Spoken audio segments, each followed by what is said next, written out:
अस्सलामुअलैकुम viewers, welcome to the students platform. Viewers, आज हम पढ़ेंगे PSY 101 इंट्रोडक्शन टू साइकोलॉजी के लेसन नंबर 7 को। इससे पहले कि अपना लेसन स्टार्ट करें, आप मेरा चैनल सब्सक्राइब कर दें और साथ ही बेल के आइकन को भी प्रेस कर दें। आइए आपके लिए चलते हैं लेसन की जानिब। आज का हमारा टॉपिक है the humanistic approach and the cognitive approach.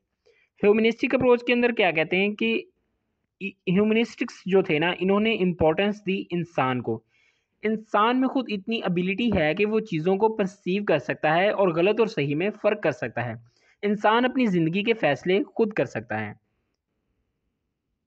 यहाँ से देखें, basic assumptions of humanistic approach, उससे ऊपर एक चीज़ लिखी हुई है हाईलाइटेड।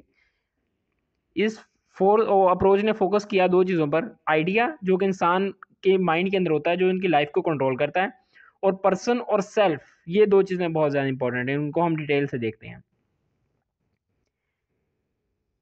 बेसिक अजम्पशंस हैं दो: in order to understand behaviour we must consider the subjective experience of a person, एक पर्सन के एक्सपीरियंसेस। और दूसरी जो चीज़ वो है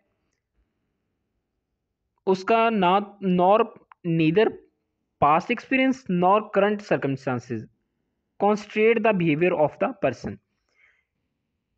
आपको ऐसा ऐसा इस चीज़ की समझ आती जाएगी जैसे हम आगे बढ़ते जाएंगे। Humanistic versus psychodynamic and behaviourist approach.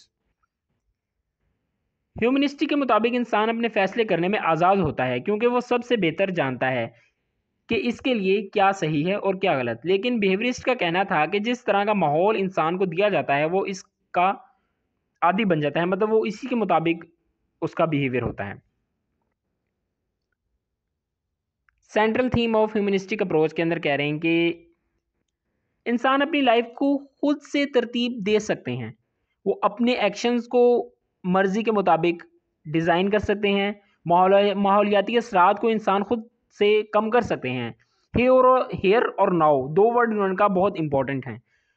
Completeness of personality ज़्यादा अहम है इसकी बजाय कि पार्ट्स की शक्ल में स्टडी किया जाए। ह्यूमनिस्टिक अप्रोच के अंदर ने जिन चीज़ों पर एम्फेसाइज किया उसके अंदर है फ्रीडम, इंडिविजुअल्स फ्रीडम, इंसान की आज़ादी, capacity for personal growth, intrinsic worth मतलब उसकी इंटरनल वर्थ जो है उसकी, पोटेंशियल फॉर सेल्फ फुलफिलमेंट मतलब इंसान जो है ना, ज़िंदगी में आगे बढ़ने की चाह जो है ना वो इंसान के अंदर होनी चाहिए। इस पर इन्होंने फोकस किया। एमरजेंस ऑफ ह्यूमनिस्टिक अप्रोच के अंदर कह रहा है कि जिन साइंटिस्ट ने मतलब ह्यूमनिस्टिक अप्रोच के अंदर अपना रोल अदा किया है, पहले सबसे उनको डिस्कस करते हैं। कार्ल रोजर कहा कि इसने पर्सनल सेंटर्ड अप्रोच और क्लाइंट सेंटर्ड थेरापी दी थी। इसने कहा कि हमें एक एबनॉर्मल इंसान को पेशेंट नहीं कहना चाहिए। अगर ऐसा करेंगे तो वो इंसान मजीद बीमार होगा। ऐसे लोगों के लिए क्लाइंट का लफ्ज़ इस्तेमाल करना चाहिए जिसका एबनॉर्मल लोगों पर पॉजिटिव असर जाएगा। इसका कहना था कि जिस तरह एक बंदा अपने वकील के लिए मसले का हल के लिए वकील के पास जाता है, इसी तरह एक क्लाइंट भी एक थेरापिस्ट के पास आता है। आगे आगे जी रॉजर्स अप्रोच, यहां से देखते सबसे ऊपर देखें रॉजर्स अप्रोच क्या है। कि रॉजर ने कहा था कि to be fully functioning means experiences, मतलब चार चीजें रॉजर ने बयान की। Optimal psychological adjustment, psychological adjustment होना चाहिए, बंदा साइकोलॉजी के हिसाब से मतलब अपने माइंड का सेटअप जो है चेंज कर सके कंडीशंस के हिसाब से। साइकोलॉजिकल मेच्योरिटी, उसके बाद कंप्लीट कॉन्ग्रेंस मतलब feeling of integration when self और आइडियल सेल्फ मैच, मतलब बंदे को पता होना चाहिए सेल्फ और आइडियल सेल्फ के अंदर फर्क, उसकी सेल्फ क्या है उसकी आइडियल सेल्फ क्या है। सेल्फ और आइडियल सेल्फ को आगे डिस्कस करते हैं, इनकी डेफिनेशंस। आखिरी है complete openness to experience. Main concept देखते हैं जो चीज़ें इस्तेमाल हुई इसके अंदर। पहली सेल्फ, सेल्फ के अंदर खुद के एक्सपीरियंसेस की बुनियाद पर इंसान का एक स्ट्रक्चर होता है, उसको हम सेल्फ कहते हैं। आइडियल सेल्फ जो इंसान के गोल्स होते हैं, जो इंसान बनना चाहता है, वो उसकी आइडियल सेल्फ होती है। फिनोमिनल फील्ड क्या है? एक इंडिविजुअल का खुद का दुनिया को देखने का अंदाज जो है वो फिनोमिनल फील्ड है। एक्चुअलाइजिंग टेंडेंसी क्या है? Innate drive showing the desire to grow, इंसान की अंदर की ख्वाहिश जो कि उसको इस बात पे कंपेल करती है कि वो तरक्की करे। नीड फॉर पॉजिटिव रिगार्ड, ये सिंपल है कि हर बंदा जो है वो चाहता है कि उसकी तारीफ की जाए, उससे प्यार किया जाए। डिफेंसिस कह रहा है कि आइडियल और रियल सेल्फ में जितनी ज़्यादा हम आंगी होगी, सेल्फ डिफेंस इतना ही बेहतर तरीके से डेवलप करेगा। डिफेंसिस दो तरह के होते हैं, डैनियल और परसेप्चुअल डिस्टोर्शन।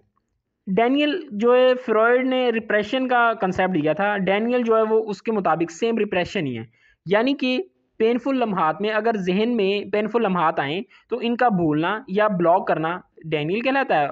और दूसरा जो है परसेप्चुअल डिस्टॉर्शन, यानी कि सिचुएशन को तब्दील करना, नए तरीके से समझना या नेगेटिव की बजाय पॉजिटिव अंदाज में चीज़ को लेना।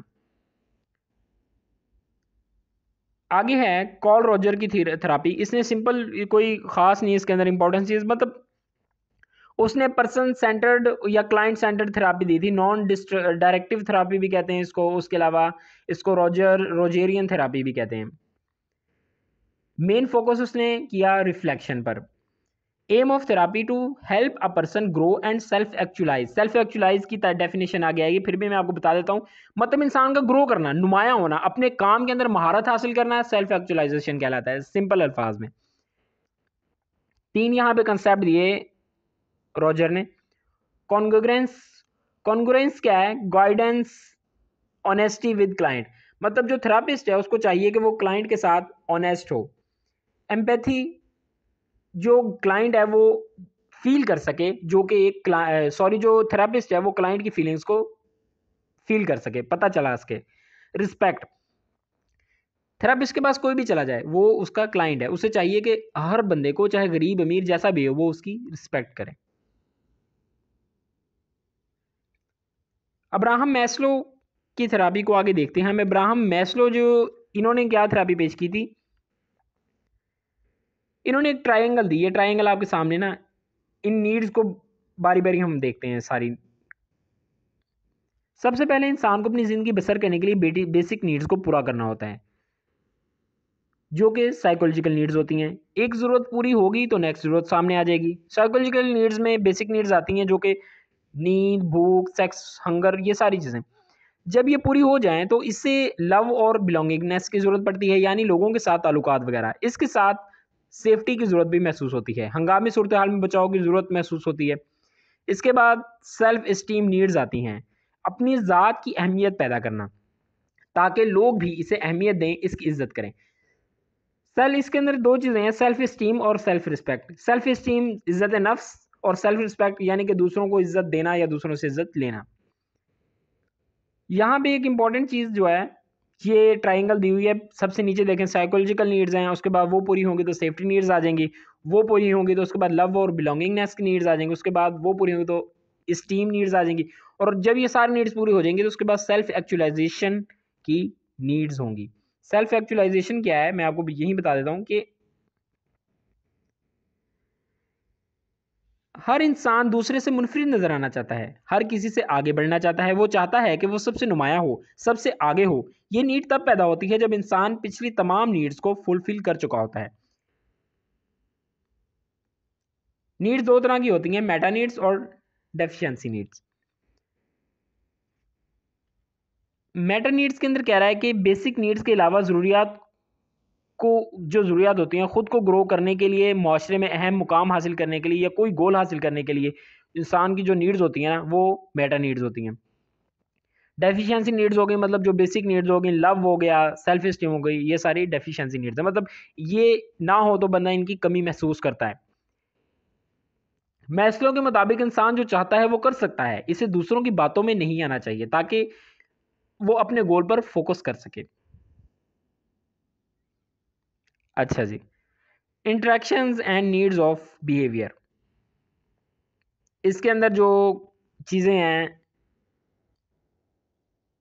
साइकोलॉजिकल नीड्स हैं, fulfil growth, fulfil through hunger और फूड। ये ओवर ईटिंग, जो अगर साइकोलॉजिकल नीड्स के अंदर फुलफिल तो हो रही हैं, लेकिन अगर ज़्यादा खा लिया तो एनोरेक्सिया कहते हैं इस कंडीशन को।